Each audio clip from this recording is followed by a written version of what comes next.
এই পাহাড়টা মনে হচ্ছে স্তরে স্তরে বিভক্ত, তাই প্রত্যেক জায়গায় আমরা ধাপে ধাপে পা রাখার স্থান পাচ্ছি। গোটা পাহাড়টাই বোধহয় এমনি। চলুন আবার উঠতে থাকি। হরণর মধ্যে ধ্বনি দিতে দিতে উঠতে লাগলেন সবাই। আমি বাবার মুখপদ্ম স্মরণ করে করে উঠতে লাগলাম। এখানে বনের পথে শাল, অশ্বত্থ, বড় বড় তেঁতুল গাছ ছাড়াও অজস্র ঝোপ, ডেহেরি, পাহাড়ে ওঠার পথে কামার পূজারী সেই ছত্তি জাতির পুরোহিত কুন্দুঞ্জি একরকম কাঁটা ফলের গাছ দেখিয়ে বলেছিলেন, ওইগুলো ওকরা ফলের ঝোপ, ভীষণ কাঁটা, একবার কাপড়ে লাগলে জীবন অতিষ্ঠ করে তুলবে, যতই হাঁটবেন ততই বাতাস লেগে ফুলে উঠবে। শত চেষ্টা করেও কাপড় জামা থেকে তুলতে পারবেন না। কাপড় জামার ভারেই পাহাড়ি পথে, বিশেষত চড়াইয়ের পথে উঠতেই পারবেন না, উল্টিয়ে ফেলে দেবে। কাজেই যেখানেই ওকরা ফলের ঝোপ দেখবেন সেই গাছ থেকে শত হস্ত দূরে সরে যাবেন। ওকরা ফলের মহিমা সাথীদেরকে বললাম, তাঁরা সাবধানও হলেন। সাবধানে পাথরের খাঁজে উঠতে লাগলেন, কিন্তু তবুও শত হস্ত দূরে বললেই কি এই দুর্গম জঙ্গলে পথ জুড়ে কাঁটা ঝোপকে এড়িয়ে চলা যায়? চারজনে লাঠি দিয়ে পাপড়ি ফেলার পথে যেটুকু কাঁটা গাছ তা ভেঙে দিলাম, কিন্তু তবুও হরানন্দজির কাপড় ও জামাতে কখন যে ওই কাঁটা ফল বিঁধে গেছে তা কেউ বুঝতে পারিনি। চড়াই ভেঙে পাহাড়ের উপর উঠতে গিয়ে হরানন্দজি নিজেই বললেন, পিঠে ভার বোধ হচ্ছে, দেখুন তো ভাই পিঠটা। একটা ছোট গাছের ডাল ধরে একটা আসান গাছের তলায় দাঁড়িয়ে আমি আঁতকে উঠলাম। তার জামা ও পরিধেয় গেরুয়া কাপড়ের পিছনে প্রায় 14-15টা ওকরা ফল গেঁথে আছে।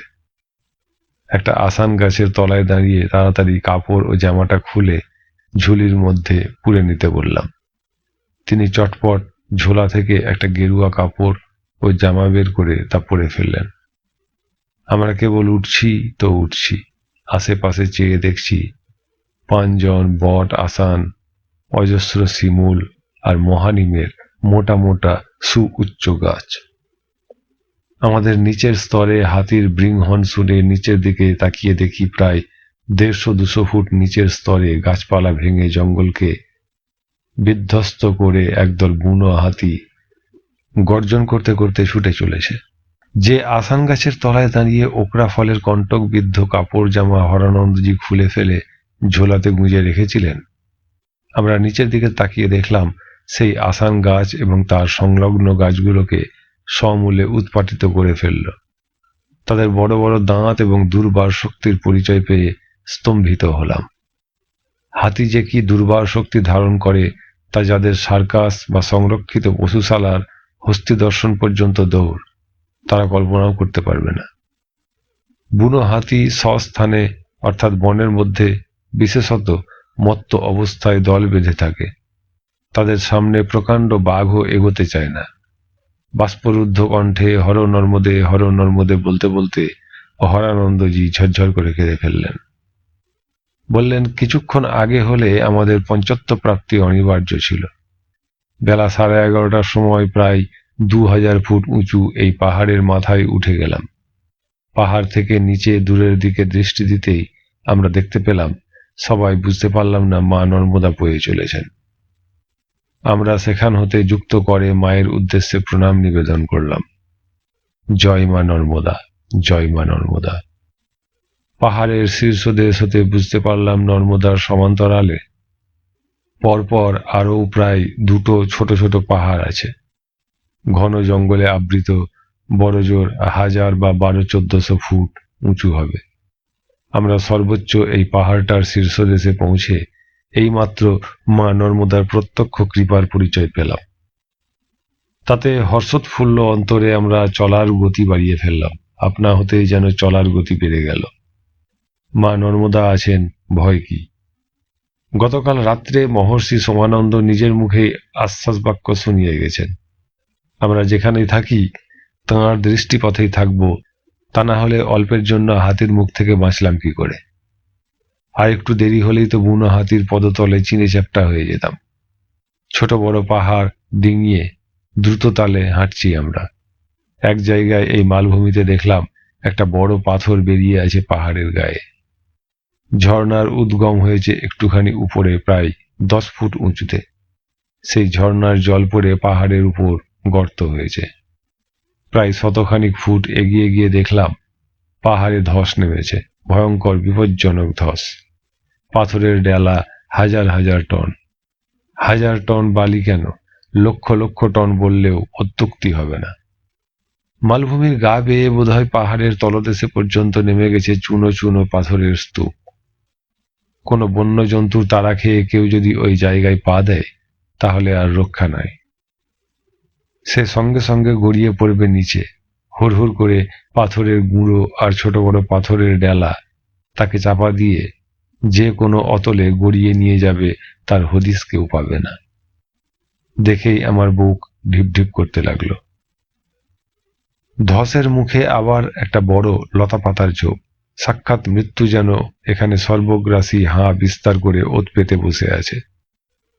বন্যজন্তু তাড়া না করলেও কেউ যদি স্বাভাবিকভাবে হাঁটতে হাঁটতে অন্যমনস্ক হয়ে ওই ঝোপের কাছে পা ফেলে বসে তাহলে আর রক্ষা নাই।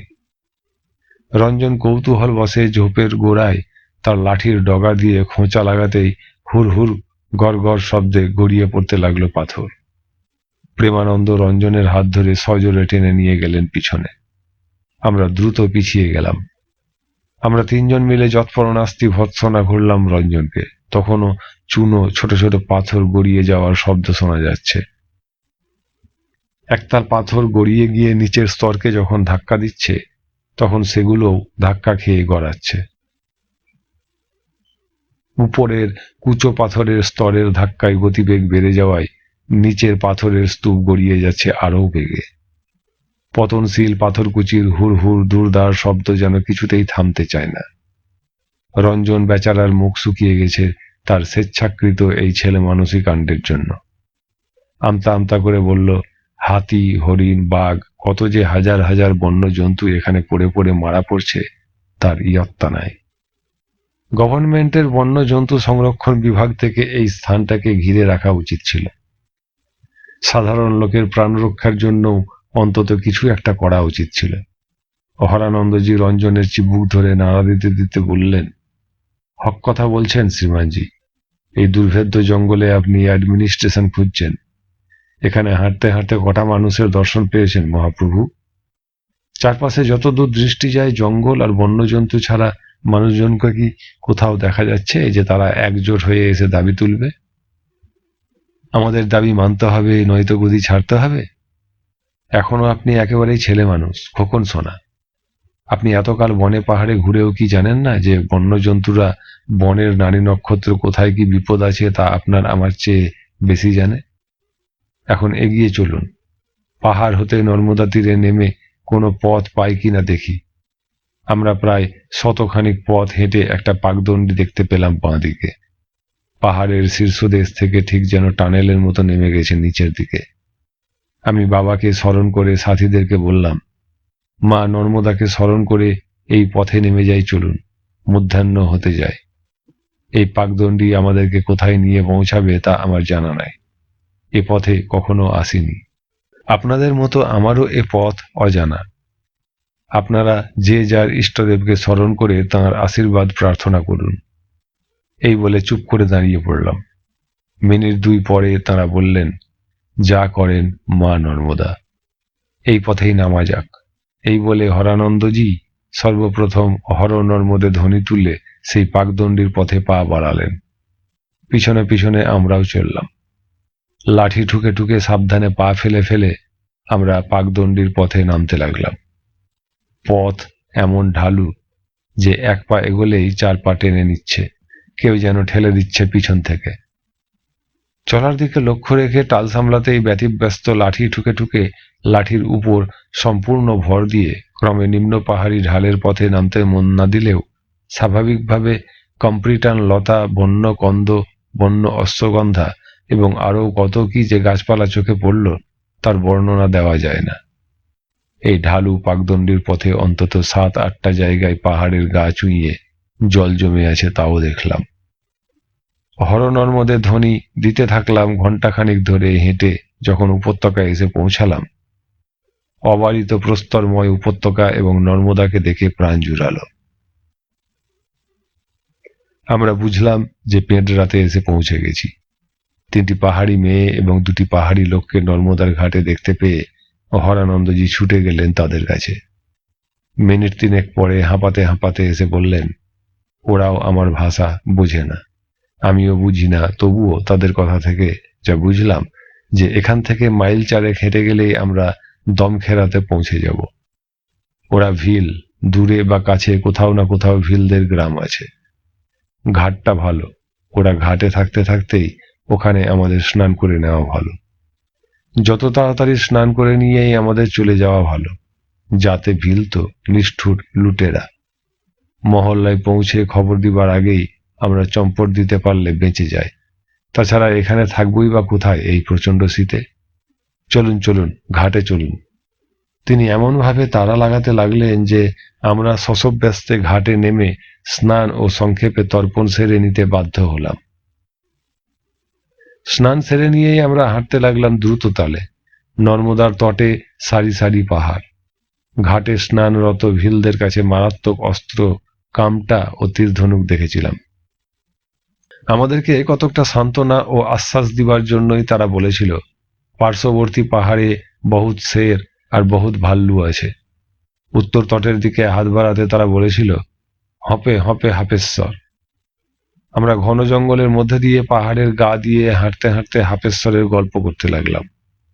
হরানন্দজি তাঁর ঝোলা থেকে বেড়াই ফলের বিচি হতে সযত্নে সংগৃহীত সেই কাজু বাদামের মতো সুস্বাদু বিচি সকলের হাতে দিলেন। আমরা বিচি চিবাতে চিবাতে সাবধানে ছোট বড় পাথর ডিঙাতে ডিঙাতে গল্প করতে লাগলাম। হাপেশ্বর মহাদেবের গল্প। আমি বললাম, উত্তর তট পরিক্রমার সময় উত্তর তটের ওই হাপেশ্বর বা হংসেশ্বর তীর্থ দর্শন করে এসেছি। দুর্দান্ত জঙ্গল। উত্তর তটের দিকে তাকিয়ে দেখুন, ধনুকাকৃতি অর্ধবক্রাকারে পরপর কতকগুলি পাহাড় দেখা যাচ্ছে। ওইখানকার একটি পাহাড়ের উপর অতি প্রাচীন পাথরের মন্দিরে হাপেশ্বর বা হংসেশ্বর মহাদেব বিরাজমান। বিশাল মন্দির। মন্দিরে খাম্বাই আছে 22টা। পরিক্রমার পথে ওই মন্দির থেকে 4 মাইল উত্তরে দেবলী গ্রাম থেকে হেঁটে বানগঙ্গা নদীর সঙ্গম অতিক্রম করে এসে ওই হাপেশ্বর মন্দিরে 2 দিন বিশ্রাম করেছিলাম।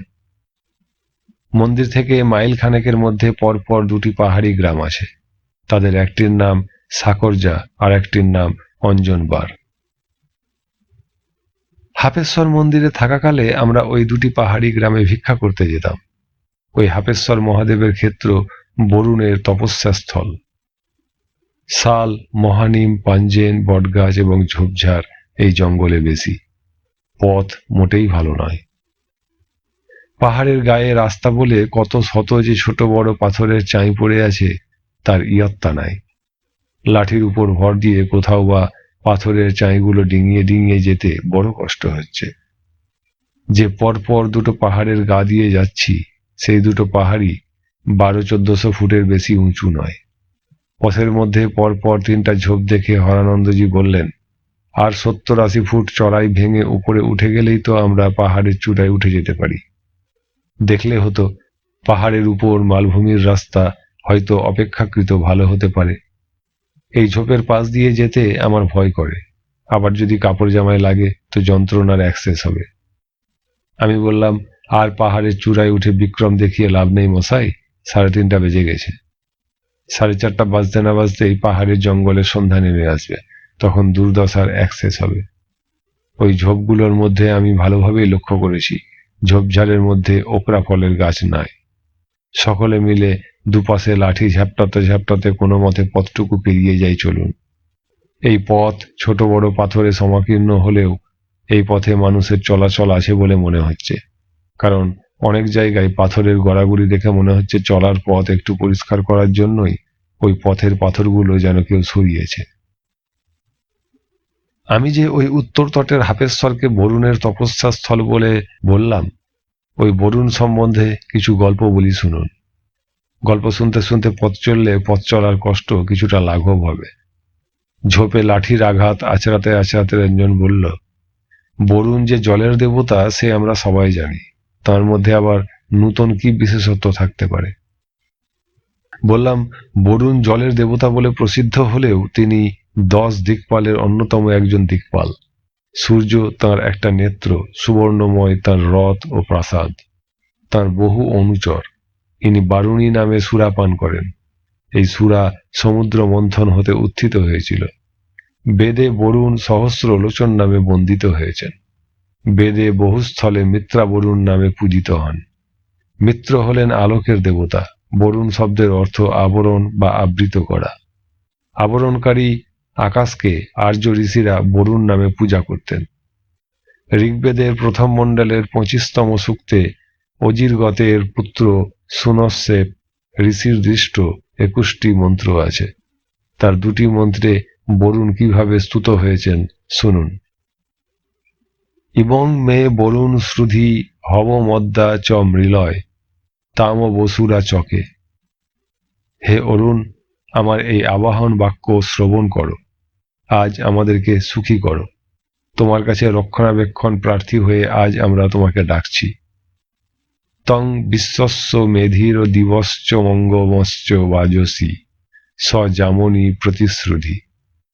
হে মেধাবী বরুণ, দুলোকে ভূলোকে এবং সমস্ত জগতে দীপ্যমান হয়ে রয়েছে, আমরা তোমার কাছে ক্ষেম প্রাপ্তির জন্য প্রার্থনা করছি। মন্ত্রপাঠের পর 2 মিনিটও কাটেনি, হঠাৎ টিনের কেনেস্তারা বাজানোর শব্দ এবং একদল লোকের হৈ হৈ শব্দ, চারদিকে একটা হুল্লোড় ধ্বনি শুনে আমরা থমকে দাঁড়িয়ে পড়লাম। ভয় পেয়ে থমকে গেছি সবাই। এমন সময় দেখলাম পাহাড়ের উপর থেকে পাথর সহ হুড়হুড় করে গড়িয়ে পড়ছে একটা বিদঘুটে কালো রঙের বিভৎস কোনো জন্তু। আমরা 4 জনে লাফ দিয়ে সরে দাঁড়ালাম, দৌড়ে গিয়ে একটা বট গাছের তলায় ঝুড়ির আড়ালে। পাথরগুলো এমনভাবে উপর থেকে সজোরে ছিটকে আসছে যে তার যে কোনো একটা গায়ে, পায়ে, মাথায় এসে লাগলে আমাদের মৃত্যু অনিবার্য। 1 মিনিট যেতে না যেতেই একটা বিরাট ভালুক রক্তাক্ত অবস্থায় ধমাস শব্দে উল্টে পড়ল আমাদের চলার পথের উপর। সর্বাঙ্গ রক্ত মাখামাখি তো বটেই, ভালুকটার মুখ দিয়েও ঝলকে রক্ত উঠছে। সেই বিকট ও বিভৎস দৃশ্য দেখে আমরা হতভম্ব হয়ে পড়লাম। ভালুকটার গায়ে 2-3টার তীর বিদ্ধ হয়ে আছে। পাহাড় থেকে গড়াতে তীরের ডগাগুলো ভেঙে গেছে বটে, তবে তার গায়ে যে কেউ তীর বিদ্ধ করেছে তা আমরা বুঝতে পারলাম। 4 জন পাহাড়ি যুবক তদ্দণ্ডে দৌড়ে এসে হাজির হলো সেখানে। তারা মৃত ভালুকটাকে পায়ে করে গড়িয়ে দিল পাহাড়ের ঢালের দিকে। ঝুড়ির আড়াল থেকে বেরিয়ে এলাম আমরা। হরানন্দজি ভয়ার্ত কণ্ঠে হিন্দিতে তাদেরকে বললেন, হাম লোগ পরিক্রমাবাসী। তাদের মধ্যে যে বয়সে প্রবীণ, সে ভাঙা ভাঙা খড়ি বলি দেহাতি হিন্দিতে বকবক করে যা বলল, অনেক কষ্টে যা বুঝলাম, তারা আমাদেরকে বোঝাতে চাইছে যে আমরা দমখেরা মহল্লাতে এসে পৌঁছেছি। জলের যে বিরাট গর্জন কানে ভেসে আসছে তা হলো খাড়া নদীর সঙ্গম। খাড়া নদী এবং নর্মদার সঙ্গমস্থলের পাশেই দমখের গ্রাম। আজ ওই ভালুক দুপুরবেলা তাদের মহল্লার একটা 10-12 বৎসরের বালককে নখে চিরে মেরে ফেলেছে। সেই থেকেই তারা নানা স্থানে অনুসরণ করতে করতে পাহাড়ের উপর মহুয়া গাছের জঙ্গলে তাকে দেখতে পেয়ে তীরবিদ্ধ করে। তারা আরও জানালো যে তারা ওয়াঞ্চি ভিলদের মতো লুটেরা নয়। বুড়ো হাত জোর করে তাদের মহল্লায় আজ রাত কাটাবার জন্য আবাহন জানালো। রাত্রি নেমে আসছে, এই অন্ধকার এই জঙ্গলের পথে আর কোথায় বা যাব? হরানন্দজি সম্মতি জানাতেই তারা আমাদেরকে সঙ্গে করে নিয়ে চলল। তাদের নির্দেশ মতো আমরা চড়াইয়ের পথে আরও কতকটা উঠে যেখানে খাড়া নদীর উদ্গম হয়ে জল কম, সেই স্থান 4 জনের হাত ধরে পার করে তাদের মহল্লাতে নিয়ে এলো। সঙ্গম ক্ষেত্রে বড় বড় বোল্ডার গিয়ে এমনভাবে প্রবল গর্জনে হুড়মুড় করে দুর্দার শব্দে পড়ছে যে কানে তালা লাগার জোগাড়। এতক্ষণে যেন আমাদের হুঁশ এলো, ঘোর কাটলো। যেখানে আচম্বিতে বিশালকায় মিসকালো দৈত্যাকৃতি ভালুকটা আমাদের সামনে এসে পড়েছিল, সন্ধ্যার মুখে অকস্মাৎ সেই কাণ্ড ঘটায় আমরা কিছুক্ষণের জন্য যেন বোধ বুদ্ধি হারিয়ে ফেলেছিলাম। তাই খাড়া সঙ্গমের এই প্রবল গর্জনও আমরা শুনতে পাইনি। সেই লোকগুলি আমাদেরকে একটি প্রশস্ত মাটির ঘরে ঢুকিয়ে চাটাই পেতে দিল বসতে। আমরা মোমবাতি জ্বালালাম। একটু পরেই দুজন বৃদ্ধ এলো। তাদের বিনত প্রণামের মুদ্রাটি লিখে বোঝানো যাবে না। সম্মার্জনী মুদ্রার ঢঙে তিনবার বিচিত্র ভঙ্গিতে দুহাতের দুটি তর্জনীকে কপালে ঠেকিয়ে সম্মান ও অভ্যর্থনা জানালো তারা। অনুমান করলাম এরাই বোধহয় ওয়াঞ্চিদের সর্দার স্থানীয় মুখ্য ব্যক্তি। একটু পরেই 3 কুঁদা ঈষদুষ্ণ গরম জল এনে দিল 3টি মেয়ে। সর্দাররা হাত পা মুখ ধুয়ে নিতে ইঙ্গিত করলো আমাদের। প্রচন্ড শীতে মা নর্মদার দয়ায় অভাবিতভাবে গরম জল পাওয়ায় হাত পা মুখ ধুয়ে আমাদের খুব আরাম হলো। সর্দারকে বহুতর ধন্যবাদ জানিয়ে হরানন্দজি তাদেরকে বিদায় দিলেন। তাঁরা চলে যাবার সময় বাইরে কাঠের টুকরো টুকরো ফালি বসানো দরজাটা বন্ধ করে দিয়ে গেল। গাঁঠরি খুলে আমরা যে যার বিছানা পেতে নিলাম। হরানন্দজি বললেন, পাহাড়ি পথে পরিক্রমা করার সময় 8 মাইলের বেশি চড়াই উতরাই করে হাঁটতে নাই বলেছিলেন গুরুদেব। আমরা ভিলদের ভয়ে পেঁডরা থেকে একটানা আজ 12-13 মাইল হেঁটে আসতে বাধ্য হলাম। তবুও তো মা নর্মদার দয়ায় এই ভয়ঙ্কর পথে আমরা কোনো বিপদের মুখে পড়িনি। এখানে এসে গরম জলও পেলাম। আমার একটা ভুল হয়ে গেল। এখানে 2-3 দিন আগে আমাদের হিরণময়ানন্দজির দল অর্থাৎ আমাদের বেশভূষাধারী কেউ এসেছিল কিনা জিজ্ঞাসা করে নিলে ভালো হতো। আমি বললাম, ঘরের দেওয়ালে চক্খরিতে দেখছি অনেক নাম লেখা আছে দেবনাগরী অক্ষরে। মোমবাতিটা তুলে নিয়ে পড়ে দেখুন না, যদি আমাদের দলের কারো নাম পাওয়া যায়। তবে আমি নিশ্চিত জানি কারো নাম ওই দেওয়ালে খুঁজে পাবেন না, কারণ সোমানন্দজি যখন বলেছেন ভুঁচে গাঁওতে গিয়ে তাদের খবর মিলবে, তখন তার আগে তাদের কোনো হদিস পাওয়া কিছুতেই সম্ভব নয়। যে মেয়েরা আমাদেরকে গরম জল দিয়ে গেছিল, তারা একটা আগুনের চুল্লি জেলে দিয়ে গেছিল। আমরা 3 জনে হাত পা পিঠ ও বিশেষ করে প্রত্যেকের হাঁটু দুটোতে সেঁক নিতে লাগলাম। হরানন্দজি মোমবাতিটা হাতে নিয়ে চারপাশ ঘুরে ঘুরে দেওয়ালে চক্খরিতে দেবনাগরীতে লেখা নামগুলো অনেকক্ষণ ধরে পড়ে হতাশ হয়ে বললেন, না, আমাদের দলের দণ্ডী সন্ন্যাসীদের কারো নাম খুঁজে পেলাম না। তবে বোঝা যাচ্ছে সব নামই সন্ন্যাসীদের নাম। তীর্থ, আশ্রম, ব্রহ্মচারী, ভারতী, সরস্বতী প্রভৃতি উপাধি বিশিষ্ট। তবে আমার আশা পূর্ণ হোক আর না হোক, একটি সারগর্ভ দোহা এখানে কেউ লিখে গেছেন। শোনাচ্ছি, শোনো সবাই। ফিকির सबको खा लिया फिकिर जगत को पीर, जो फिकिर को फाঁকা करे उसको नाम फकीर। অর্থাৎ ভাবনা চিন্তা মানুষকে নষ্ট করে, চিন্তাই সকলের গুরু স্বরূপ। যে লোক এই অনর্থকারী চিন্তাকে ধ্বংস করতে সমর্থ হয়, সেই ব্যক্তি প্রকৃত ফকির বা সাধু। আমি বললাম, তাহলে আপনি সাধু হয়ে আর ভাবনা চিন্তা করছেন কেন? দল ছাড়া সাধুদের জন্য এখন বিছানায় শুয়ে সর্বচিন্তা হারিনি নিদ্রার কোলে ঢলে পড়িয়ে আসুন। থামুন থামুন, ওই পাশের দেওয়ালে আর একটা দোহা লেখা আছে, পড়ে শোনাই, শুনুন। बिना भाग से जग सुख कहाँ मोक्ष नहीं होए, भोग मोक्ष जो नर चाहे पुण्य कमावे सोए। অর্থাৎ সৌভাগ্য ছাড়া কেউ জগতে সুখ লাভে সমর্থ হয় না, মোক্ষ তো দূরের কথা। যে ব্যক্তি ইহলোকের সুখ ভোগ বা মোক্ষ কামনা করে, সে ব্যক্তির পুণ্য কর্ম করা প্রয়োজন, কারণ পুণ্য ফল ছাড়া কদাচ সুখ ভাগ্যে জোটে না। বড় খাঁটি কথা, বড় খাঁটি কথা। তার চেয়েও খাঁটি কাজ হবে এক পুড়িয়া করে শঙ্খিনী খেয়ে এখন ঘুমিয়ে পড়িয়ে আসুন। শঙ্খিনী না খেলে শীতের কামড় আর সহ্য করা যাবে না, গা হাতের ব্যথাও মরবে না। প্রেমানন্দের কথায় হাসতে হাসতে হরানন্দজি মোমবাতিটি ভালো করে বসিয়ে দিয়ে সকলের হাতে এক পুড়িয়া করে শঙ্খিনী দিলেন। আমরা শঙ্খিনী সহ পেট পুড়ে জল খেয়ে শুয়ে পড়লাম। এক ঘুমেই সকাল হলো। রঞ্জনের ঘড়িতে তখন 7টা বেজেছে। দরজাটা ঈষৎ ঠেলে দেখলাম বাইরে প্রচন্ড কুয়াশা। গাছ, পাহাড়, রাস্তাঘাট দেখে মনে হলো রাত্রে যেন বৃষ্টি হয়েছে। চারদিক ভিজা ভিজা। আসলে বৃষ্টি হয়নি, সারা রাত্রি ধরে শিশির পড়ে এই সূর্যোদয়ের আভাস ফুটে উঠল। আমরা কমণ্ডলু ও গামছা হাতে নিয়ে প্রাতকৃত্য ও স্নান করতে চলে গেলাম। সঙ্গমস্থলের কর্ণপটহবিদারী প্রচণ্ড গর্জন, জব্বলপুরের ধোঁয়াধারের মতো অজস্র জলবিন্দু ছিটকে আকাশে উঠে চারিদিক ধোঁয়ার মতো সৃষ্টি করেছে। প্রাতকৃত্য সেরে সঙ্গমের জলে কমণ্ডলু বারবার ডুবিয়ে গায়ে মাথায় ঢেলে কোনো মতে স্নান তর্পণ সেরে নিলাম।